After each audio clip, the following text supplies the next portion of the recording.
What's up guys, it's Jamey. Welcome back to the channel.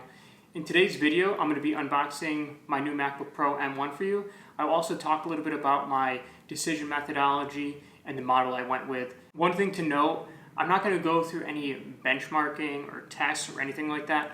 All of that stuff is completely over my head. I don't really know a whole lot about what it actually means. In most situations, it's like the higher number is better, the lower time's better. If you are interested in checking out that type of information, I'd recommend a completely different video. I'm just gonna go through normal thought process on why I decided to go with this MacBook Pro over others, and then just unbox it for you. This may not be the most exciting video, but if you could, while you are watching it, give it a like, also subscribe to my channel. I'm gonna keep coming out with more and more videos, and I appreciate all that support. So to start, I was in need of a new laptop anyways. I've actually been editing these videos on an old MacBook Air. And so I was going to go ahead and purchase the previous MacBook Pro. I was just gonna get the 13-inch Intel model when I started seeing the stuff coming out about the M1 models coming out. So I ended up holding off, thankfully. And then when the new models were released, I went ahead and I pre-ordered the 16 gigabyte with 1 terabyte of storage. And that was taking a while to come in. It wasn't slated to come in still till now.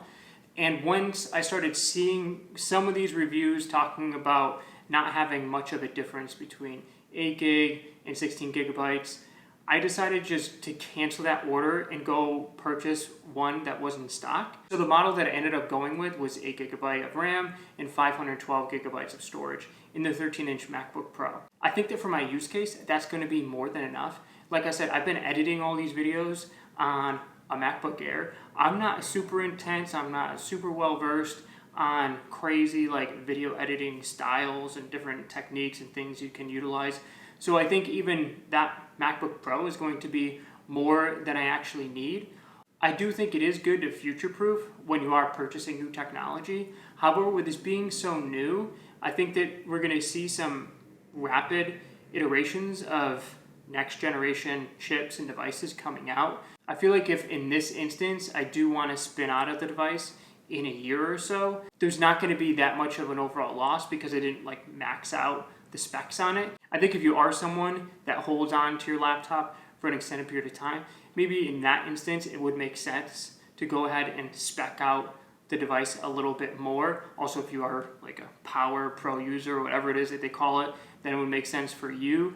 But I don't envision keeping a laptop for 5 years. I haven't even been able to keep a car for more than 3 years, so let alone a laptop. All right, so here you have it. This is my new 13-inch MacBook Pro M1. When I was at the store, I also did pick up this Satechi USB C adapter. Sorry for the glare. The sun's just coming directly behind me. I have the shades down, but there's really nothing I can do about that.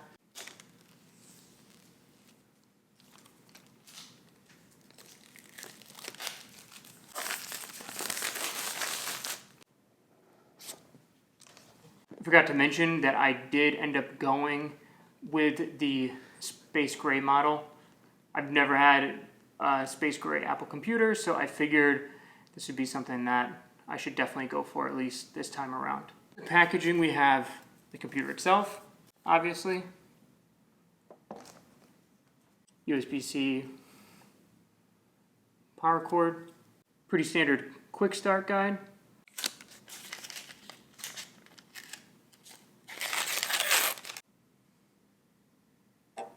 And then we move on to the star of the show. Space gray color is very, very nice. I did think a little bit about going with the silver to match my silver phone and stick with those classic vibes. So as I was saying, I've never had a space gray laptop before, so I actually wanted to try that out. But I also do like the look of the keys up against the space gray color. I think it looks a little bit nicer. These keys seem to match a little bit better, and to my eye, on the space gray than it does on the silver. While I'm at it, I'll also go ahead and unbox the Satechi USB C adapter. I'm not sure if that's actually how you pronounce it or not, but they had this in the Apple Store and I figured I'd pick it up while I was there.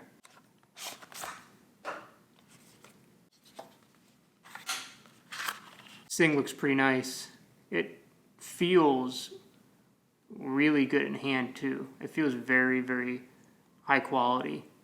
Like these edges are like cornered out very well, like almost like a little sharp. Here you can see like the color of the Satechi up against the MacBook Pro. And so that space gray is just spot on. It's perfect. I saw other, I think it's like hyperdrive USB C adapters where it kind of pops in on the side.